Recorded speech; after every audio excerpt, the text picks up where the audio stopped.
오늘 추수감사주일이고요. 우리를 기쁘게 하는 것들이라는 제목으로 말씀을 전하겠습니다.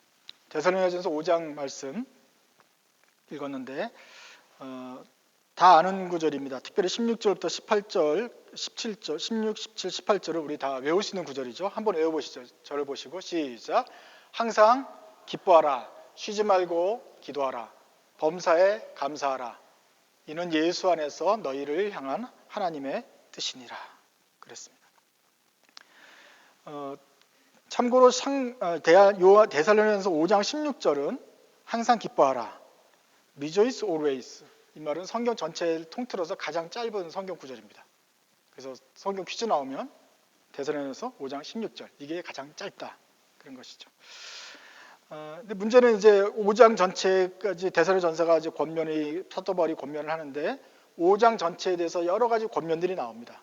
형제끼리 화목하라, 빛에 속하라, 깨어 있어라, 서로 다스린 자를 알아주라, 오래 참으라, 항상 선을 쫓아라, 항상 기뻐하고 쉬지 말고 기도하고 범사에 감사하고 성령을 소멸치 말고 예언을 멸시하지 말고 그리스도 강림하실 때까지 늘 경건하게 거룩함을 취하라. 여러 가지 권면들이 많이 나옵니다.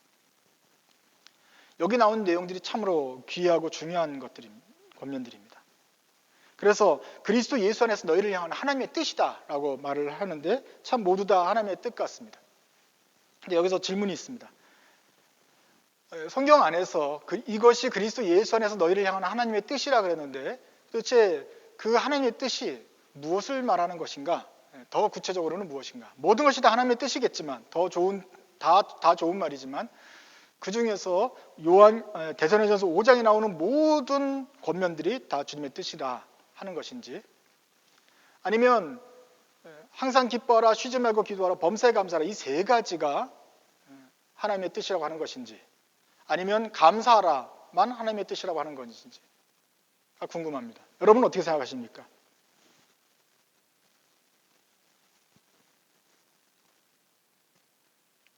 도윤이를 또 용감하니까 물어.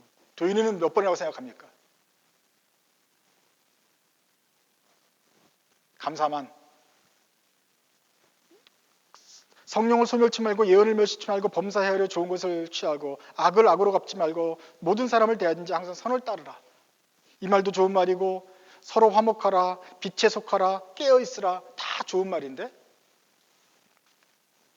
그렇지만 우리가 좀 눈여겨볼 것은, 특별히 감사절에 눈여겨볼 것은 그리스도 예수 안에서 너희를 향한 하나님의 뜻이다 라고 이렇게 적어놨는데 특별히 18절에 나오는 그 뜻이라는, 그 하나님의 뜻이라는 게 어떤 것인지 좀 더 구체적으로 좀 보면 좋겠습니다. 영어로 보면 더 정확하게 좀 나오죠. 한번 읽어볼까요? 18절만. 자, 시작. Give thanks in all circumstances, for this is God's will for you in Christ Jesus. 이것이 하나님의 뜻이다 그랬어요. 근데 우리 한국에는 단수와 복수와 표현이 없지만 영어에는 있잖아요. this, 이것이 하나님의 뜻이다. 이것은 무엇입니까? 바로 앞에 나오는 범사에 감사해라. 모든 화목을 쫓아라, 서로 사랑해라, 화목해라 다 좋지만 여기서 특별히 강조하려고 그런 것은 그리스도 예수 안에서 너희를 향한 하나님의 뜻이다라고 특별히 강조하는 이것은 바로 범사에 감사하라에 걸치는 구절이죠. 그래서 18절에 나오는 범사에 감사하는 것, 이것이 그리스도 예수 안에서 우리를 향한 하나님의 뜻이다. 하나님 무엇을 원하십니까? 오늘 이 말씀에 의하면 범사에 감사하기를 주님은 특별히 더 원하십니다. 그래서 오늘 이 감사절을 맞아서 특별히 어떻게 감사할까를 좀 더 생각해 보려고 합니다. 어떻게 잘 감사할 수 있을까?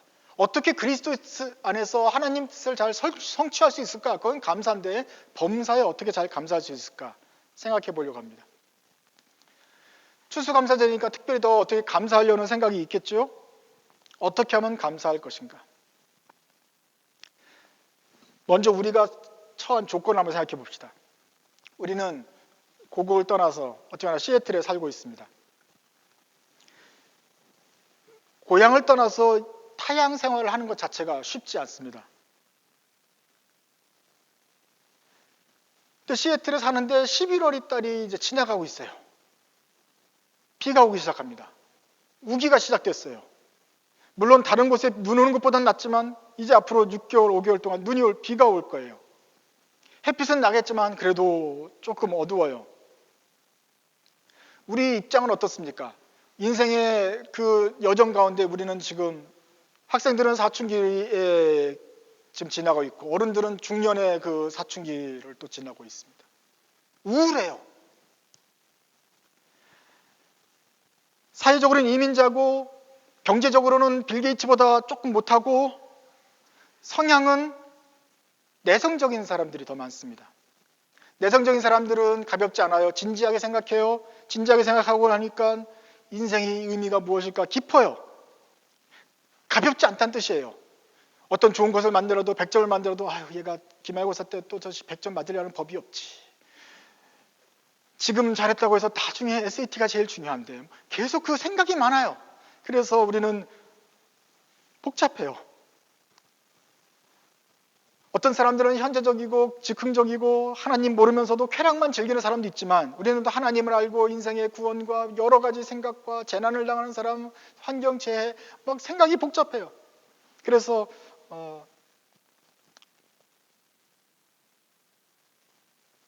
늘 감사하기가 쉽지는 않습니다. 물론 이 사람들은 도덕적이고 믿음이 깊은 걸 알아요. 그러나 동시에 우울증에 가장 취약한 계층이다. 성격적으로도 그렇고 사회적 신분도 그렇고 영어도 안 듣고 비도 오는데 시애틀에 살고 커피를 마셔도 도무지 안 되는 상황이다. 근데 그 우울증이 가장 취약할 때가 언제냐? 이때부터 시작이 되는 것이다. 우리가 고사리 딸 때부터는 기뻐요. 아무 생각이 없이 그냥 따요. 체리 따고 못 따고 하다가 보면 여름이 다 지났는데 이제부터는 아주 감사하기 힘든 계절이 된다. 그런데 특별히 우리는 더 진지한 크리스찬들, 깊이 있는 내성적인 크리스찬들이 이 가을에 어떻게 우리 감사하며 살게 될 것인가. 아무리 신앙이 깊어도 소용이 없습니다. 겨울에 비가 내리면 우울감이 찾아오는 것입니다. 인생이 권태롭고 슬프고 불만스럽게 됩니다. 불만스럽고 어두운 상태에서 힘든 상태에서 기도하면 기도를 할 수 있을까요? 하죠. 하는데 그 기도는 어떤 기도가 될까요? 불만의 기도가 될 것입니다. 아유 오늘 또 왜 이렇게 또 내 삶은 그렇습니까? 감사와 찬양의 기도보다는 불만의 기도, 하나님 살려주세요. 속상해요. 살기 싫어요. 위로가 안 돼요. 성경 말씀을 봅니다. 우리는 날마다 보죠. 여름에도 보고 봄에도 보고 겨울에도 보는데 겨울에 보면 우울함에 젖어서 있는 성경 말씀 봐도 위로가 되지 않습니다. 이것은 글씨고 나하고는 아무런 관계가 없는 것처럼 보여요. 살아 숨쉬는 하나님 말씀은 주로 여름에 오시고 겨울에는 힘들 때가 많이 있어요.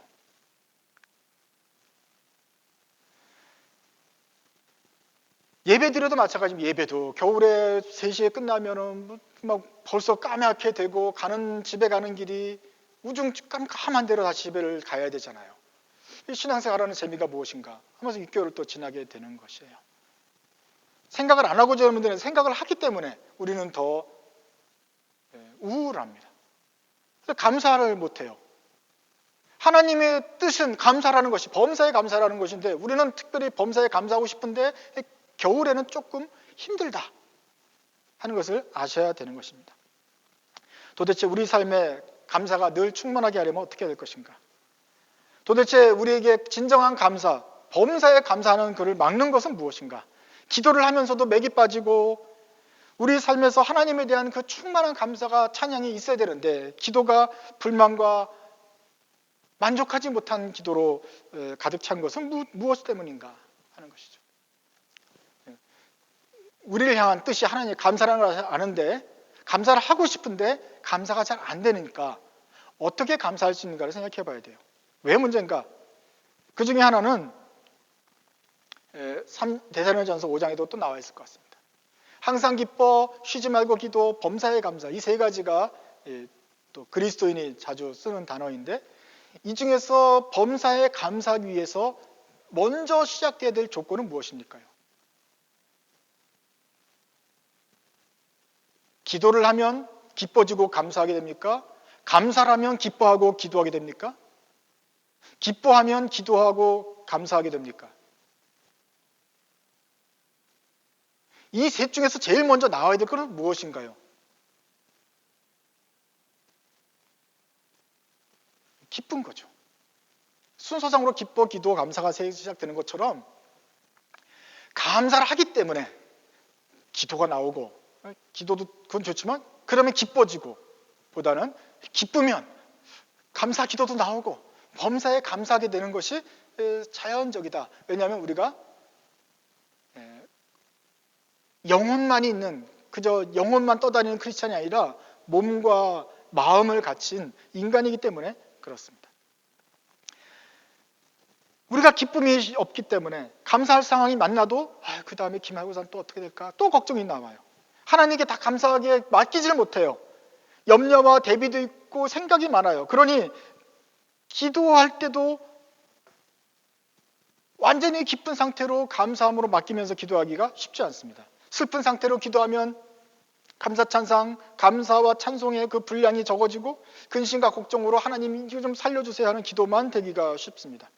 그리고 그렇게 슬프게 우려, 염려함으로 하는 기도가 오래 하기 힘들고 자주 하기 힘들겠죠. 마음에 기쁨이 없다면 감사하기가, 진심으로 감사하기가 어렵습니다. 범사에 감사해야 되니까 감사하는 거죠. 억지로. 그런데 기쁘질 않아요. 그러니까 감사하라니까 또 감사를 하겠어요. 하나님 감사해요. 근데 얼굴은 찌푸려지는 건 웬일이죠? 이게 진정한 감사인가요? 하나님이 이걸 원하시는 거예요? 위선이죠. 그래서 말씀드린 거예요. 기뻐함이 먼저 없이는 우리의 기도와 감사가 힘들다. 그래서 감사절에 감사하고 싶은데 그 전에 먼저 기쁨을 좀 생각을 해봐야 되겠다 하는 것입니다. 그래서 기쁨과 기도, 감사 이 세 가지 중에 기쁨이 제일 먼저 나오는 게 우연이 아닌 것 같다. 어떻게 해야 우리가 잘 기뻐할 수 있겠는가를 생각해 보려고 합니다. 다음 화면 보세요. 우리가 영혼만이 아니라 사람이 몸과 마음과 모든 것을 가진 인간이라는 것을 생각해 보세요. 그 다음 화면 보십시오. 그러면서 우리의 게이지를 한번 생각해 봅시다. 이것은 특별히 기쁨의 게이지입니다. 바닥을 드러내고 있네요, 지금. 사람마다 다 게이지가 있는데 영혼, 영성 충만의 게이지가 있고 감사와 기도의 게이지도 있지만 특별히 기쁨, 나의 이모션에 대해 생각해 보자는 거예요. 근데 다른 것부터 몰라도 지금 겨울에 되면서는 우리가 감정의 이모션이 바닥을 드러내기가 쉽다. 비와 함께. 우리가 이것을 회복하지 못하면 감사하지 않은데도 기쁘지 않은데도 감사할 수는 있겠지만 어렵다는 거죠. 이것을 회복하고 나서 우리가 기도와 감사 생활도 충만하게 될 수 있겠다. 왜냐하면 우리는 몸과 마음과 또 우리 환경과 이 땅에 발을 딛고 나가 사는 인간이기 때문에 그렇습니다. 예수 믿고 구원받고 영원히 거듭난 것만으로 또 충분히 기뻐야 되겠지, 감사해야 되겠지만 그것만으로 불충분하다. 우리의 마음과 감정이 충만하고 기뻐야 된다. 우리 삶에 기쁜 일이 있어야 되고 신나는 순간들이 있어서 자꾸 우리의 게이지가 좀 올라가야 된다. 그렇게 해서 우리의 몸과 우리의 사는 그 모든 환경에 있어서 기쁨들이 임해야 우리가 사는 맛이 나는 것이 아닌가. 생각을 너무 깊게 하지 말고 우리 일상생활에서 순간순간 만나는 작은 기쁨들을 통해서 이 연료 게이지를, 기쁨의 연료 게이지를 충만하게 채워가자. 이것이 이제 겨울을 맞는, 감사절을 맞는 우리의 자세가 될 것이다. 어떻게 그럼 우리 게이지를 충만하게 할 수 있겠습니까? 첫 번째는 다른 사람들과의 관계입니다. 우리는 다른 사람들과의 관계를 통해서 기쁨을 누리게 됩니다. 기쁨을 나누면 배가가 되고 슬픔을 나누면 반이 된다는 말이 있는 것처럼 우리가 사람들과의 관계가 있기 때문에 사람들과 만나고 접촉하고 하다 보면은 화나는 일도 생기겠지만 그 동시에 거기서 기쁘고 웃는 일도 생기고 그 관계가 좋으면서 영혼이 살아나고 기뻐지는 일이 생기게 됩니다. 사람들이 좋은 일이 생기면 그것을 축하해 주면서 나도 기뻐요. 어느 누가 옆에 있는 사람들이 잘 됐다는데 배가 아픈 사람도 있겠지만 다른 사람, 보통 사람들은 다 같이 기뻐요. 그래서 사람들과의 관계를 잘 맺으면서 내 영혼에 기쁨이 올 수 있다. 그래서 우리 교회 안에서도 여러분들이 조금 축하할 만한 일이 있으면 축하를 해주는 것이 좋습니다. 너무 깊게 생각하지 마세요. 중간고사 잘 본 게 무슨 그게 대단하냐. 결국은 SAT가 무슨 상관이냐. 들어가 봐야 알지. 그게 무슨 나중에 그 등록금 어떻게 갚을래. 끝없는 그 다 생각하지 말고 그냥 봤다 그러면 박수 쳐주십시오. 일단 예를 들어서 한번 박수 쳐주십시오. 아로니아에 대해서. 일단 박수를 쳐주고 왜 박수를 쳤는지는 일단 물어보면 되는 거예요. 일단 기쁘게 박수를 쳐주면 박수를 치면서 내가 기뻐져요. 그냥 조금 많이 기쁘진 않는데 조금 올라가요. 조금 올라가면서 이렇게 우리가 할 수 있다는 것이죠. 그러면 또 이 사람은 내가 그리스도 안에서 하나님이 다 하셨지 내가 뭘 다 하셨습니까? 막 이렇게 하지 말고 또 제가 이번에 좀 열심히 했거든요. 그리고 좀 뻐기면 또 그 모습은 웃기잖아요. 또 웃어주고 그러다 보면 이게 좀 한바탕 웃고 넘어가는 그런 모습이 우리의 기쁨을 증폭시킬 수 있겠다. 우리 몸이 마찬가지입니다. 제가 영화를 봤더니 어떤 사람이 개로 변했어요. 그래서 나는 개가 아니고 사람이라는 말을 하고 싶은데 자꾸 사람들이 얘를 갖다가 막 쓰다듬어 주는 거예요. 말을 듣질 않고. 그리고 공을 던져. 나는 여기서 내가 사람이 아닌데 라고 말을 하고 싶을 때 공이 가는 순간 달려가게 돼요. 이해되시죠? 그리고 뭐라 말을 하려고 그러는데 갑자기 시리얼이 쭈룩 쏟아지니까 막 먹게 되고 마음은 그렇지 않아도 몸이 가니까 갑자기 꼬리를 막 흔들게 되는 거예요. 사람도 마찬가지입니다.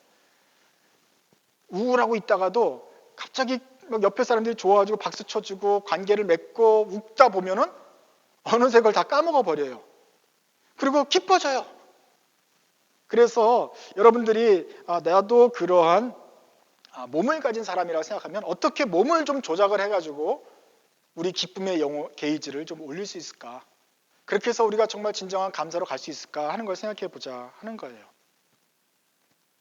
특별히 기쁨 게이지를 올리는 거에 중요한 것은 음식입니다.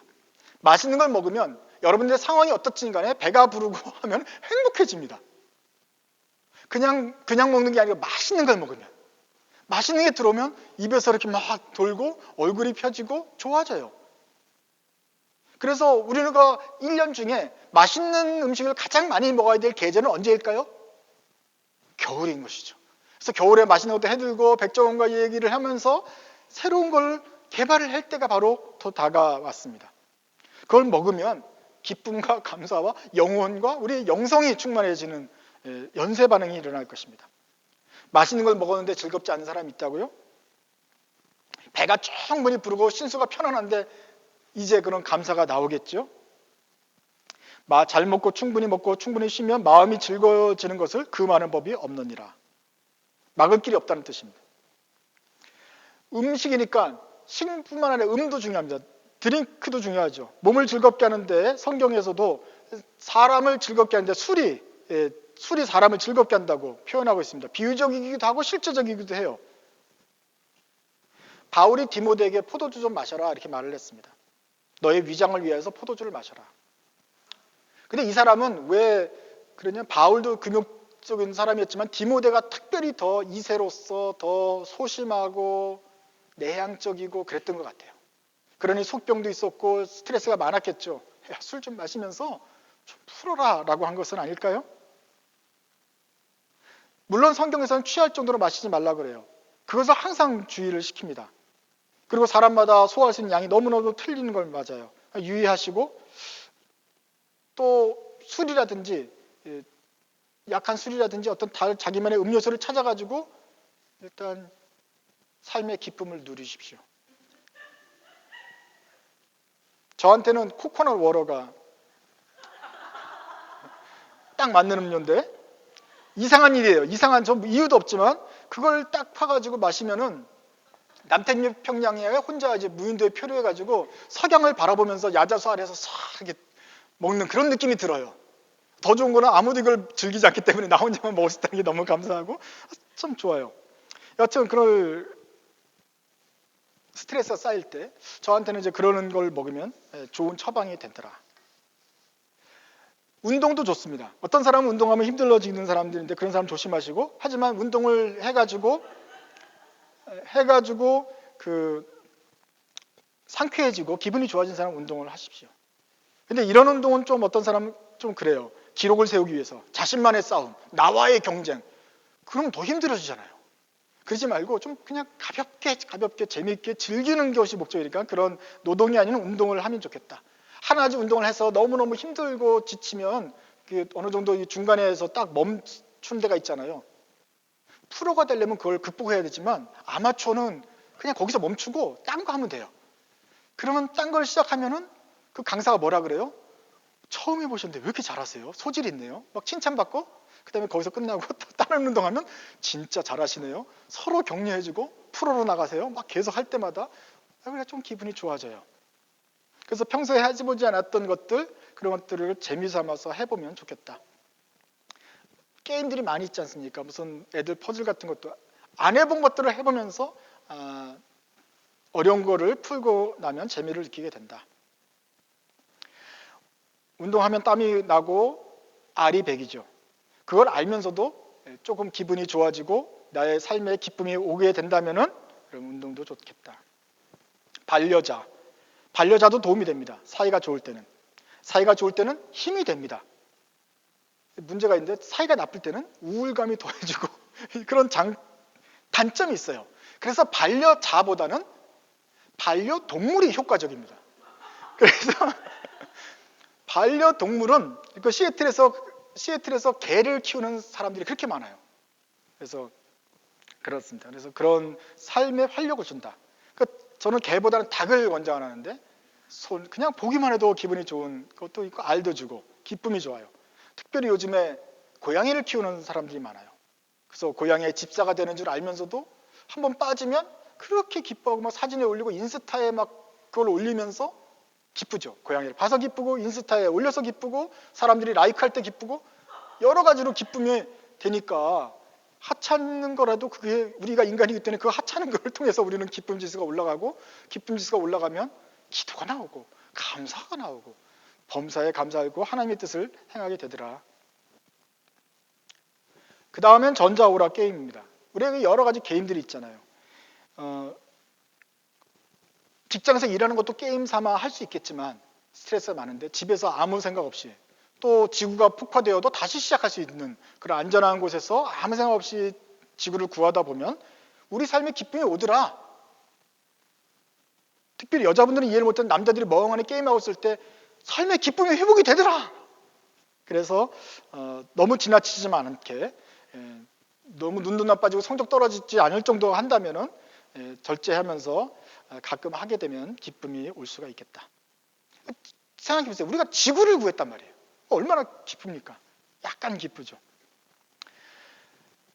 쇼핑이 또 우리를 기쁘게 합니다. 남자들은 이제 여자들 쇼핑할 때 따라갈 때 너무너무 힘들어하고 막 그러는데 21세기는 쇼핑을 통해서 우리 몸을 즐겁게 하기 위한 가장 좋은 시대입니다.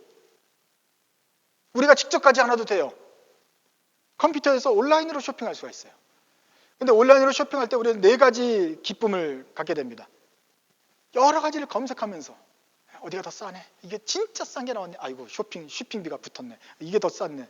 생각을 하면서 기뻐요. 막 생각을 하고 그것을 가졌을 때 그 기쁨 순간에서 검색하는 기간이 우리의 삶에 스트레스를 없게 하고 좀 좋은 기간이 되지 않습니까? 자, 그래가지고 근데 2번째 기쁜 순간은 그걸 클릭하는 순간, 드디어 결정해서 이제 오더를 내리는 순간이 기쁩니다. 3번째는 기다리는 순간이죠. 중국에서 오면 기다림이 더 길어요. 그다음에 기다가 이제 딱 받아서 뜯을 때의 기쁨이 좋아요. 그때 실제로 쓸 때는 안 기뻐요. 그냥 힘들어요. 하지만 그 받을 때까지의 기쁨이 우리에게 좀 있다. 그래서 쇼핑을 하면서 우리가 기뻐져요. 근데 엄마 모르게 큰 걸 지르면 혼나요. 그 기쁨이 다시 사라져요. 그럼 어떻게 됩니까? 혼나지 않을 정도로 한 4불, 399, 299 이런 걸 계속 이렇게 한 달에 한 번씩 질리는 거야. 이렇게 기쁨을 착 내려갈 것 같으면 오늘 세게 699. 난 지금 699가 필요해. 올리면서 기쁨을 좀 회복시킬 필요가 있습니다. 이것이 너무 지나치면 역효과가 난다니까 잘 알아서 하시면 되겠습니다. 그래서 쇼핑을 주로 할 때 뭐 100불짜리 한 번에 지르지 말고 5불씩 나눠가지고 20번에 나눠서 지르면 되겠습니다. 그래서 겨울에 좀 자주 하면은 우리 몸과 마음이 기쁘게 될 수 있겠다.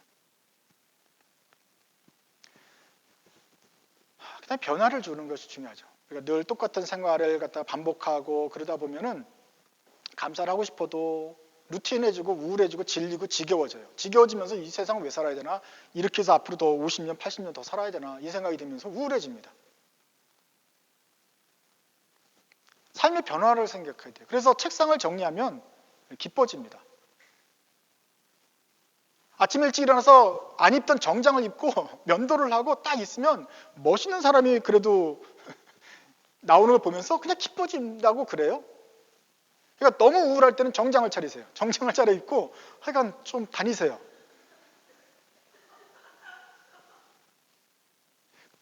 책상을 정리하고 집안의 가구를 바꾸고 하면서 바꾸면 기분 전환이 되더라.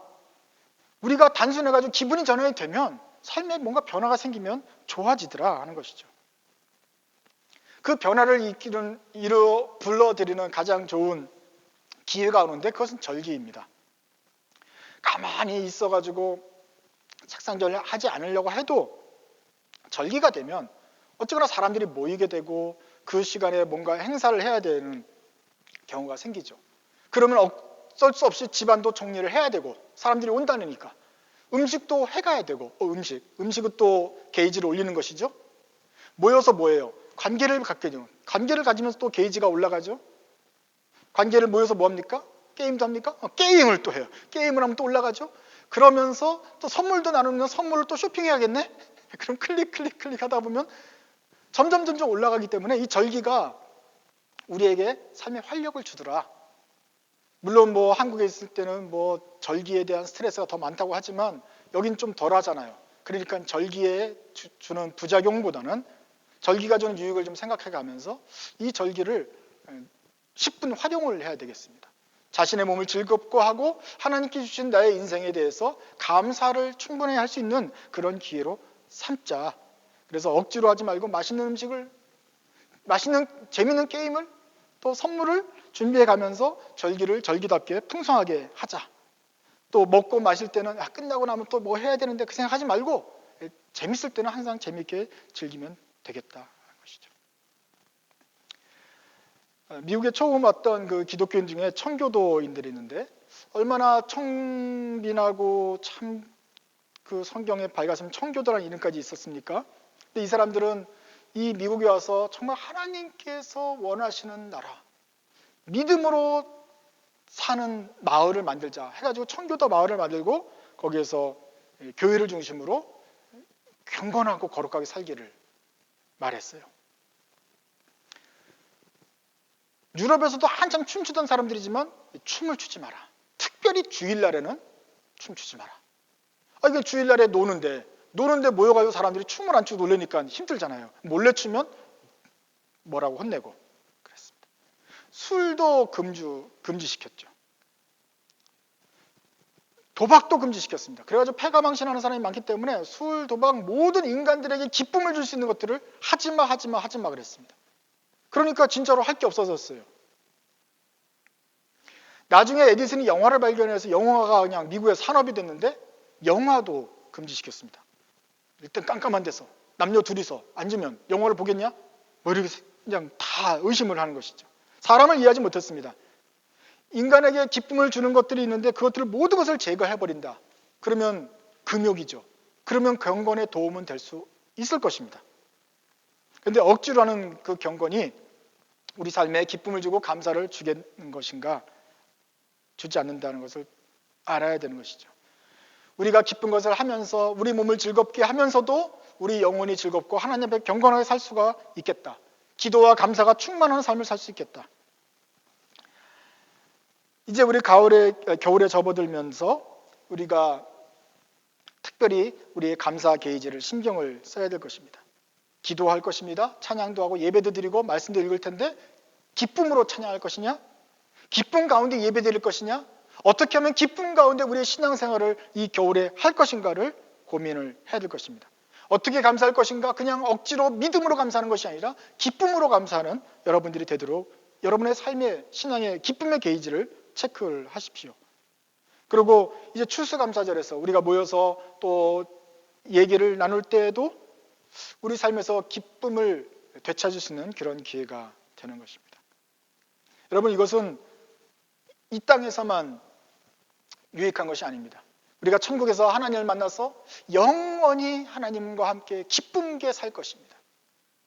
그래서 이 땅에서 기쁨을 누리지 못한 사람이 천국에 가서 기쁨을 소망할 수도 없을 것이고 그 천국이 그리워지도 않을 것입니다. 대신 이 땅에서 기쁨을 연습하십시오. 작은 기쁨들, 그것들을 누리면서 행복을 느끼는 법을 배우면서 그래야 지금 작은 기쁨도 이렇게 좋은데 앞으로 천국에서 그 지고지순한 복락을 누리면서 그것도 영원히 누리게 될 천국이 얼마나 그리운가 하는 것을 보면서 오히려 이 땅에서의 기쁨을 맛본 사람은 천국에서 영원한 기쁨을 더욱더 사모하게 될 것이기 때문에 그렇습니다. 이것이 우리의 성도들의 훈련입니다. 신앙생활과 영성훈련이 여러 가지 측면이 있지만 특별히 오늘은 감사를 드리기 위해서 우리 기쁨을 훈련하는 법을 말씀을 드렸습니다. 여러분의 삶에서 기쁨을 되찾으십시오. 기쁨의 게이지를 충만하게 하십시오.